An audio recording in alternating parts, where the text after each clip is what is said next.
민수기 13장 30절부터 14장 10절입니다. 갈렙이 모세 앞에서 백성을 조용하게 하고 이르되 우리가 곧 올라가서 그 땅을 취하자 능히 이기리라 하나 그와 함께 올라갔던 사람들은 이르되 우리는 능히 올라가서 그 백성을 치지 못하리라. 그들은 우리보다 강하니라 하고 이스라엘 자손 앞에서 그 정탐한 땅을 악평하여 이르되 우리가 두루다니는 정탐한 땅은 그 거주민을 삼키는 땅이요 거기서 본 모든 백성은 신장이 장대한 자들이며 거기서 네피림 후손인 아낙 자손의 거인들을 보았나니 우리는 스스로 보기에도 메뚜기 같으니 그들이 보기에도 그와 같았을 것이니라. 온 회중이 소리를 높여 부르짖으며 백성이 밤새도록 통곡하였더라. 이스라엘 자손이 다 모세와 아론을 원망하며 온 회중이 그들에게 이르되 우리가 애굽 땅에서 죽었거나 이 광야에서 죽었으면 좋았을 것을 어찌하여 여호와가 우리를 그 땅으로 인도하여 칼에 쓰러지게 하려 하는가. 우리 처자가 사로잡히리니 애굽으로 돌아가는 것이 낫지 아니하냐. 이에 서로 말하되 우리가 한 지휘관을 세우고 애굽으로 돌아가게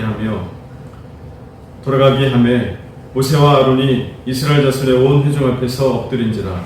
그 땅을 정탐한 자 중 눈의 아들 여호수아와 여분네의 아들 갈렙이 자기의 옷을 찢고 이스라엘 자손이 온 회중에게 말하여 이르되 우리가 두루다니며 정탐한 땅은 심히 아름다운 땅이라.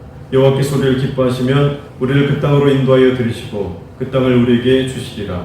이는 과연 젖과 꿀이 흐르는 땅이니라. 다만 여호와를 거역하지는 말라.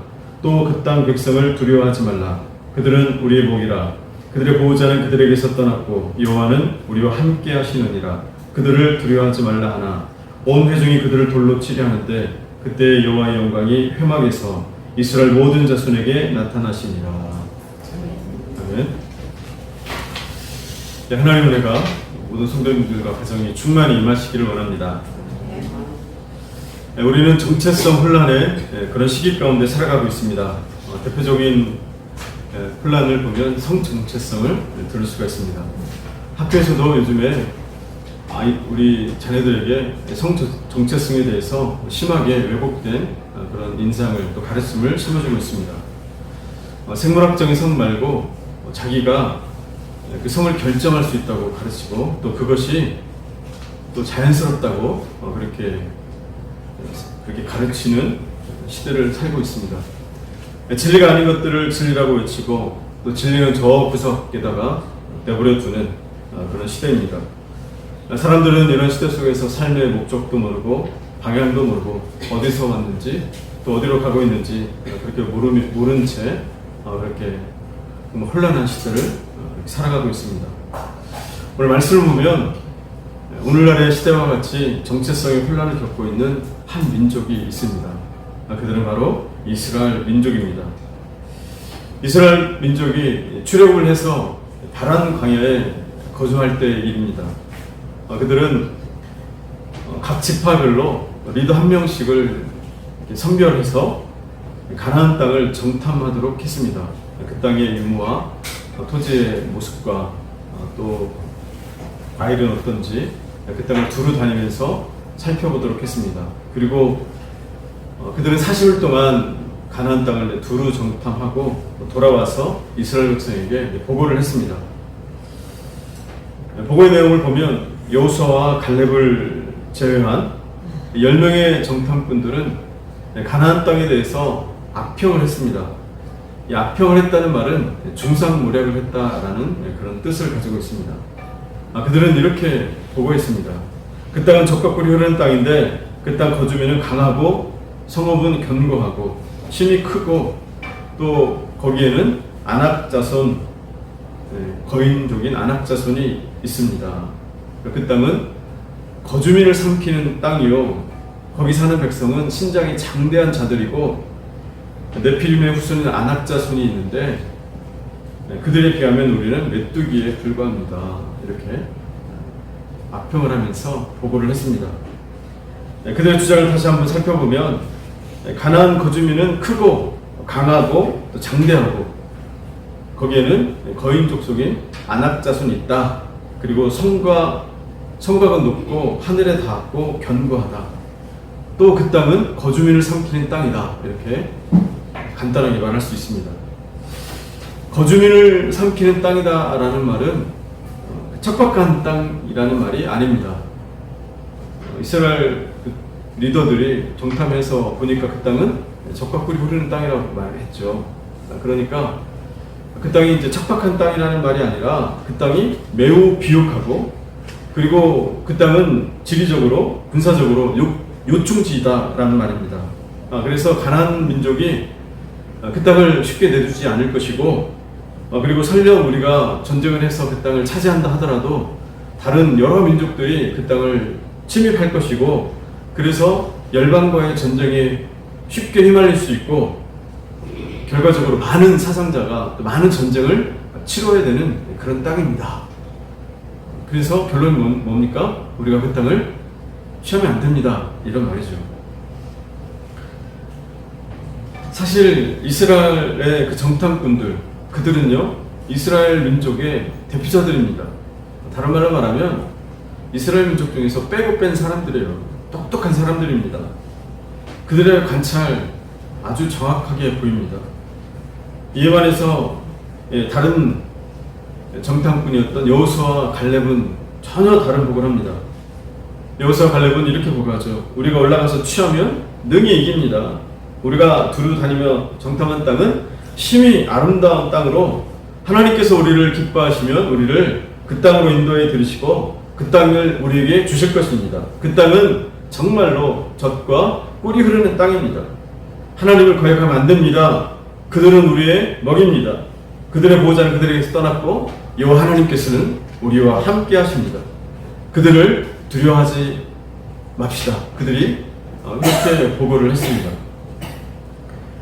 똑같은 상황이죠. 똑같은 환경을 보고 또 똑같은 상황을 보고 전혀 다른 보고를 합니다. 어떻게 정반대의 보고가 이들에게서 나올 수가 있습니까? 오늘 말씀을 보면 그 이유가 나옵니다. 10명의 정탐꾼의 보고의 내용을 보면 하나님이라는 단어가 나오지 않습니다. 이것을 어떤 의미로 우리가 볼 수 있냐면 그들은 하나님의 관점으로 가나안 땅을 보지 않았다는 거예요. 그들이 바라본 것은 저들의 생각으로, 저들의 인생의 경험으로 오직 환경과 상황과 그 모습만 바라봤다는 겁니다. 그래서 그 환경과 상황이 좋지 않으니까 그들이 절망해버렸습니다. 그리고 스스로 포기해버렸습니다. 그리고 이스라엘 백성들에게 그 땅에 대해서 악평을 하고 이스라엘 백성들을 절망에 빠뜨립니다. 그러나 여호수아와 갈렙의 생각은 이들과 정반대입니다. 그들의 보고를 보면 짧은 문장에도 불구하고 하나님이라는 단어가 여러 번 나옵니다. 그러니까 그들의 보고의 중심에는 하나님이 있었습니다. 하나님 중심의 보고를 하는 거죠. 8절에 여호와께서 우리를 기뻐하시면 우리를 그 땅으로 인도하여 드릴 것이다. 9절에 다만 여호와를 거역하지 말라. 그 땅 백성을 두려워하지 말라. 그들은 우리의 먹이라. 그들의 보호자는 그들에게서 떠났고 여호와가 우리와 함께 하시느니라. 그들의 보호 중심은요 하나님이었습니다. 사람이 사용하는 그 언어 속에서 이 단어를 보면요 그 사람의 마음의 중심과 생각이 무엇인지를 분명하게 알 수가 있습니다. 여호수아와 갈렙의 이 보고는 하나님 중심의 보고로 그들은 하나님의 관점으로 장대한 가나안 족속들을 바라보았습니다. 하나님의 관점으로 견고한 성읍과 하늘까지 치솟은 높은 성들을 바라보았습니다. 어떤 관점으로 대상을 바라보느냐 정말 중요한 거죠. 그것이요 우리의 삶을 결정해 버립니다. 어떤 관점으로 보느냐.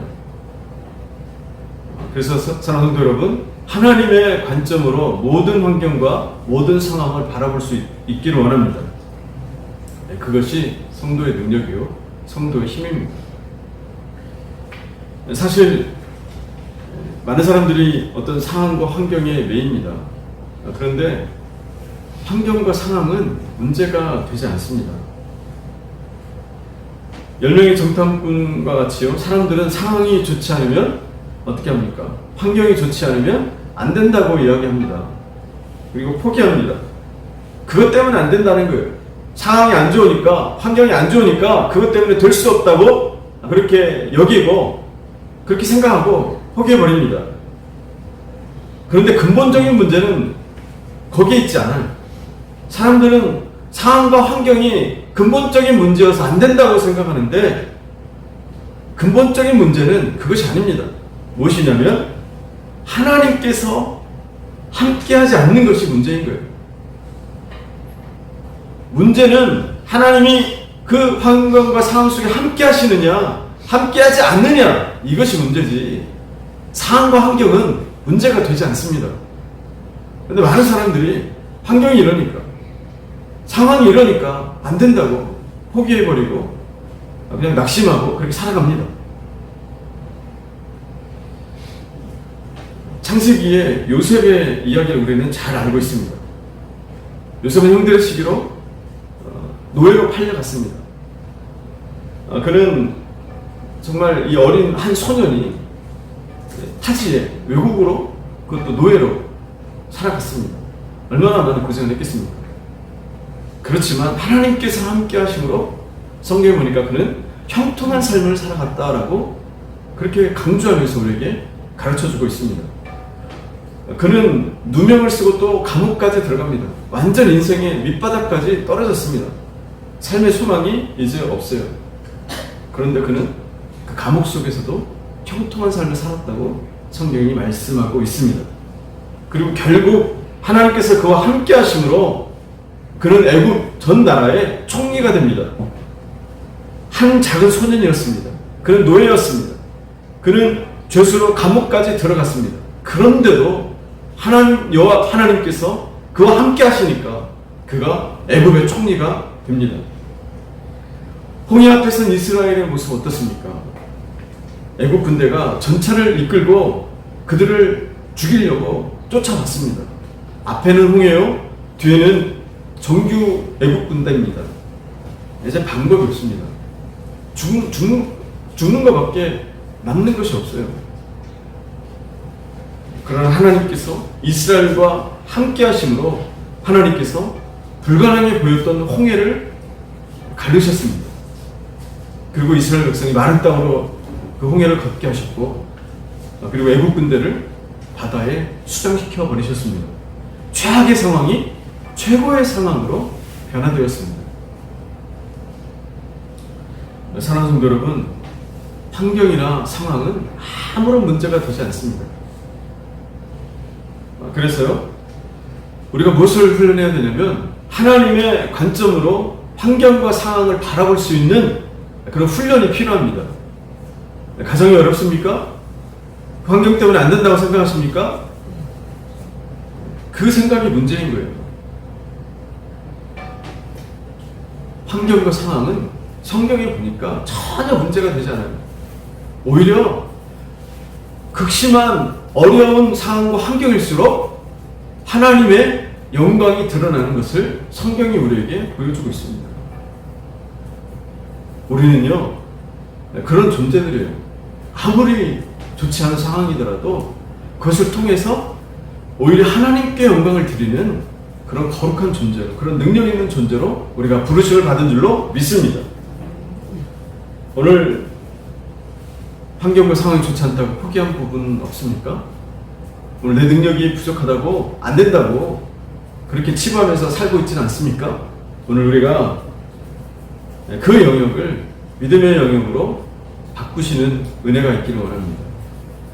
포기하면서 살지 마시고 정말 믿음으로 바라보고 믿음의 관점으로 보면서 그 영역까지도 하나님께서 영광 받으시는 그런 영역으로 바꾸시는 우리 존귀한 성도님들 다 되시기를 축원합니다.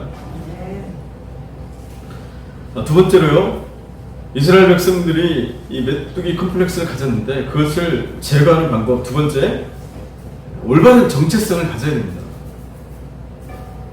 어려운 환경이나 상황을 만나면 사람들은 왜곡된 정체성을 가지는 경향이 있습니다. 거기에 눌려가지고 올바른 정말 좋은 정체성을 가져야 되는데 환경과 상황이 좋지 않으니까 거기에서 깨지고 마음 상하고 아파하면서 하나님 백성의 정체성이 아니라 왜곡된 일그러진 정체성을 갖는 그런 경향들이 있습니다. 왜입니까? 정체성의 기준을 환경이나 상황에 두기 때문에 그래요. 오늘 말씀도 보면 그 똑똑한 이스라엘 백성, 이스라엘을 대표할 수 있는 10명의 정탐꾼들이요, 어떻게 합니까? 상황과 환경을 기준으로 삼으면서 자신은 메뚜기라고 그렇게 스스로 치부해버려요. 하나님은 그렇게 전혀 보지 않으시는데 스스로 나는 메뚜기입니다. 나는 연약합니다. 우리는 부족하고 우리는 저 땅을 정복할 수 없고 우리는 닭칼에 죽을 것입니다. 그렇게 스스로 여기는 거예요. 아주 왜곡된 정체성을 그들이 가져버렸어요. 오히려 믿음으로 바라보고 취해야 되는데 환경과 상황 속에서 낙심해버리고 낙담해버리고 그리고 정체성까지도 완전히 일그러져 버려서 하나님의 백성의 모습으로 그들이 복을 하지 못했습니다. 이 일로 인해서요, 이스라엘 백성은 엄청난 대가를 치러야 했습니다. 그들은요 40년 동안 광야를 방황하면서 유리하면서 그들이 살아가야 됐어요. 1년도 아니고 40년이라는 어떻게 보면 한 인생을 광야라는 정말 그 혹독한 그 장소에서 그들이 살아야 했습니다. 왜요?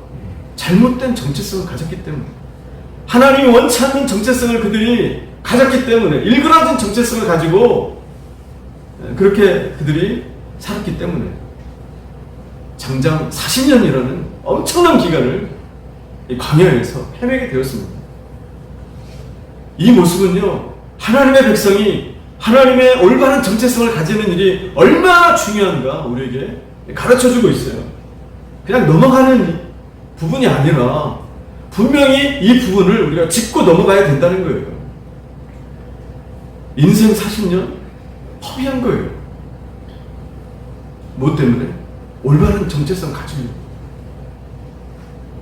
하나님이 그렇게 이스라엘 백성을 혹독하게 훈련을 시키는 거예요. 이것이 중요하니까. 올바른 정체성 없이는 하나님의 약속의 땅에 들어갈 수가 없으니까 그렇게 혹독하게 이스라엘 백성을 훈련시키셨습니다. 그래서요, 우리가 이 정체성을 두는 근거를 잘 찾아야 됩니다.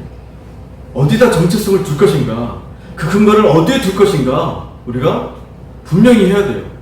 잘 해야 됩니다. 어디에 둬야 됩니까? 바로 진리의 말씀인 성경에다가 우리의 정체성의 근거를 두어야 됩니다.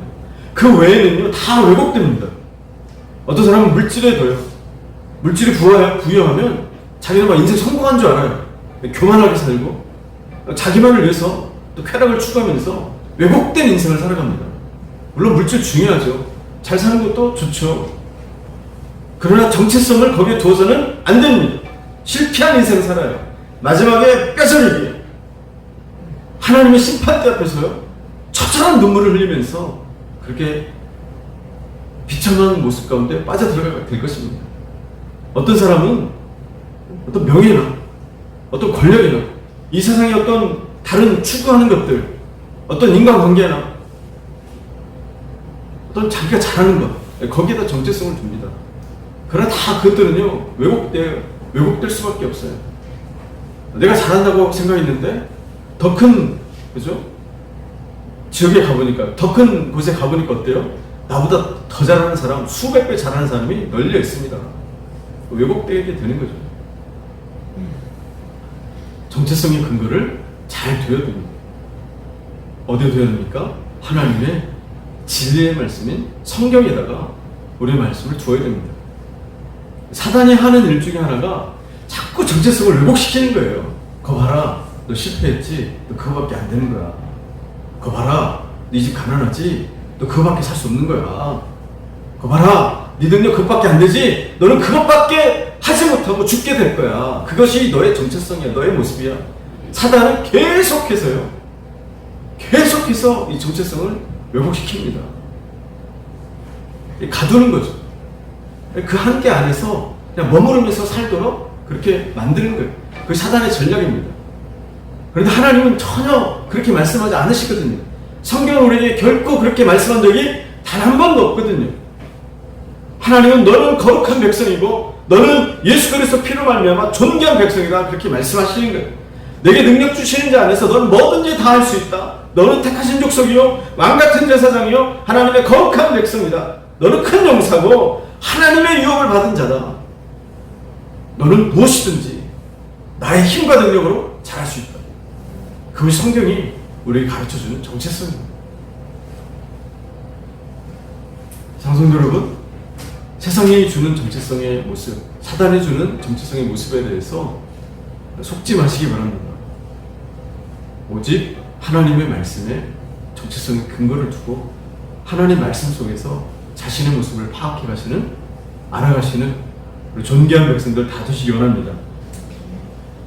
세 번째로요, 메뚜기 컴플렉스를 제거하려면 비전을 가져야 됩니다.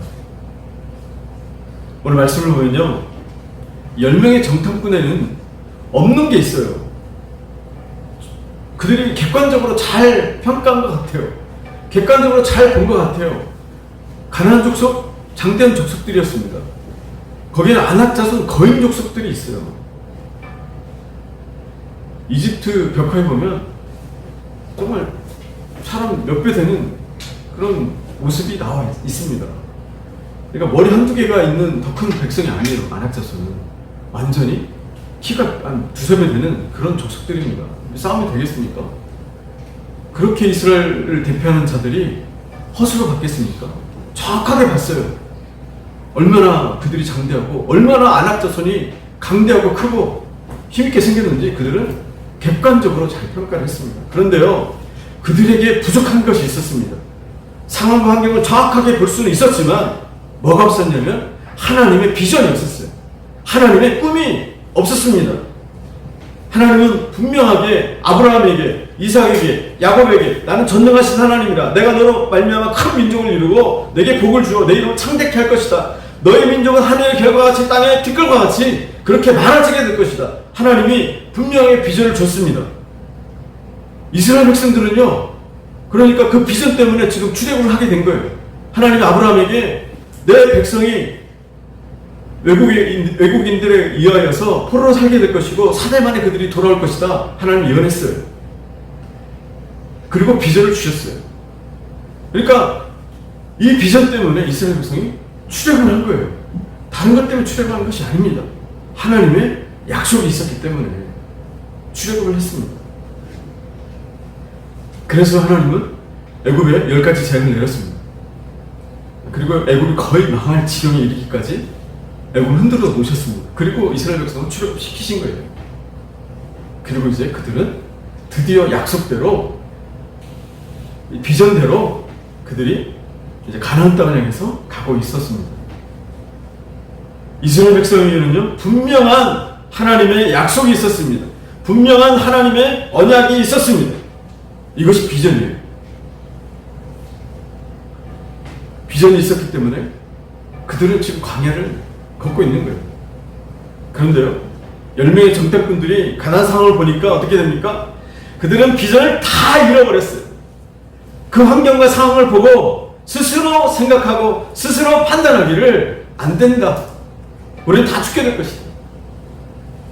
하나님이 주신 비전, 지금 자신들의 존재의 근거인 비전 다 잃어버렸습니다. 다 상실해버렸어요. 그리고 애굽으로 돌아가자. 다시 옛날처럼 살자. 그들이 그렇게 이야기합니다. 사랑성도 여러분, 꿈을 잃어버리면요, 다 잃어버린 것 같아요. 하나님이 주신 꿈이 없으면 살았으나 살아있는 게 아닙니다. 하나님이 주신 비전을 상실해버리면 그것은요, 다 잃어버린 거예요. 아무것도 남은 게 없습니다. 하나님의 백성이 남은 것이 뭐가 있습니까? 하나님의 백성이 가진 게 뭐가 있습니까? 비전밖에 없는 거예요.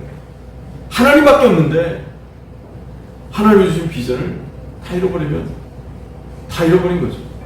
광야에 살아가고 있는 이스라엘 백성이 뭐가 있겠습니까? 물질의 풍요가 있겠습니까? 음식의 풍요가 있겠습니까? 뭐가 있겠습니까? 아무것도 없어요. 그런데 비전까지 잃어버렸습니다. 다 잃어버린 거죠. 비전 없는 민족은요, 성경에 보니까 망한대요. 꿈이 없는 민족은 망합니다. 우리 사랑하는 다음 세대도 잘 들으세요. 비전, 하나님이 주신 꿈이 없으면 망하는 거예요. 비전이 없는 개인도 망합니다. 비전 없는 가정도 망합니다. 하나님이 주신 거룩한 비전이 없는, 꿈이 없는 가정 망합니다. 그래서요, 죽을 수는 있어도 비전을 포기하면 안 됩니다. 어려울 수는 있어도, 고난을 좀 겪을 수 있어도 가슴에 뜨거운 불이 식어버리면 안 됩니다. 하나님의 꿈이 없으면 안 됩니다. 없어도, 아무것도 없어도 하나님이 주신 그 꿈이 이 가슴 안에 타올라야 돼요. 뜨거워야 돼요. 심장이 뛰어야 됩니다. 그러면 사는 거예요. 그게 살아있는 거죠. 뭐가 많이 쌓여있다고 살아있는 겁니까? 사랑하는 성도 여러분, 오늘 우리 가슴에 심장 뛰게 하는 비전이 있습니까? 오늘 우리 가슴 안에 불타오르는 하나님이 주신 꿈이 있습니까? 아니면 개인의 야망을 쫓아서, 욕심을 쫓아서 그렇게 인생을 살아가고 있습니다. 우리 안에요, 단지 입에만 있는, 그죠? 그냥 작은 입만 이렇게 말하는 그런 비전이 아니라 가장 깊숙한 곳에서 뜨겁게 흘러나오는 그런 거룩한 비전들이 다 있기 원합니다. 한 소년에게 꿈이 있었습니다. 그런데 이 한 소년은 가까운 사람들에게 인신매매를 당해버립니다. 그리고 외국으로 팔려나갔습니다. 꿈이 있었는데 이런 비참한 상황까지 떨어지게 됐고, 그 외국에서 선전수전 다 겪었습니다. 인생이 말할 수 없는 수치와 모욕과 정말 이 어려움들을 다 겪었습니다. 심지어 누명까지 쓰게 되고 감옥까지 들어가게 되었습니다. 완전 인생 밑바닥까지 떨어져 버렸습니다. 그런데 그 소년은요, 꿈이 있었습니다. 하나님이 주신 꿈이 있었어요. 분명한 비전이 있었습니다. 그래서 그 소년은 모든 것을 다 감내하면서, 인내하면서 다 이겨냈습니다. 그리고 종국에는 애굽의 총리가 되었습니다. 다 아시죠? 누굽니까? 요셉이에요. 또 한 작은 소년이 있었습니다. 이 소년은 나라가 망해가지고 바벨론으로 끌려갔습니다. 말도 잘 안 통합니다. 외국에서요, 정말 노예로, 이방인으로 그렇게 무시당하면서 살아갔습니다. 이 소년 역시 많은 어려움을 겪었습니다. 그러나 그의 가슴에는 별이 있었습니다. 하나님 주신 꿈이 있었어요. 그에게 그 비전이 생기니까, 그 꿈이 생기니까요, 그는 모든 어려움들을 다 믿음으로 이겨냅니다. 다른 것으로 살지 않았고 오직 믿음으로만 모든 일들에 반응하고 믿음으로 모든 것을 바라보면서 모든 것들을 다 이겨냈습니다. 그리고요, 결국 이 메대의 총리까지 됩니다. 그 전에 바벨론에서는 나라의 세 번째 지리자가 되었습니다. 누굽니까? 다 아시죠? 다니엘입니다.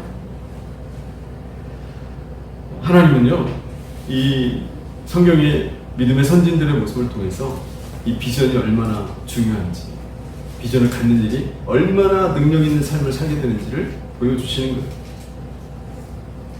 그들은 아무것도 없었어요. 오히려 환경과 상황은 최악의 조건이었습니다. 더 나빠질 수가 없는 정말 그런 환경과 상황에 처했었습니다. 그러나 하나님의 비전이 있었기 때문에 그들은 모든 것들을 이겨내고 조국에는 하나님께 큰 영광을 돌리고 정말 구원 역사에 있어서 위대한 인물로 쓰임을 받게 되었습니다. 사랑하는 성도 여러분, 우리 삶에도 분명히 어려움이 있습니다. 우리 환경에도 어려움이 있고 부족함이 있죠. 그러나 우리가 믿음으로 반응하면, 우리가 비전을 가지고 믿음으로 반응하면 하나님께서 그것을 통해서 영광을 더 크게 받으십니다. 그래서 우리가 하나님의 비전을 가지고 살아갑니다. 정말 이 가슴에 막 뜨거운 하나님의 비전이 솟구쳐 오르는 그런 성도님들 다 되시기 원합니다. 말씀 마치겠습니다. 우리가 어떻게 하면 메뚜기 컴플렉스를 제거할 수 있습니까? 먼저 믿음으로 하나님을 바라봐야 됩니다. 두 번째로 올바른 진리의 말씀, 성경에 근거한 정체성을 가져야 됩니다. 세 번째로 하나님이 주신 꿈, 거룩한 비전을 가지고 그렇게 살아가야 됩니다. 기도하겠습니다.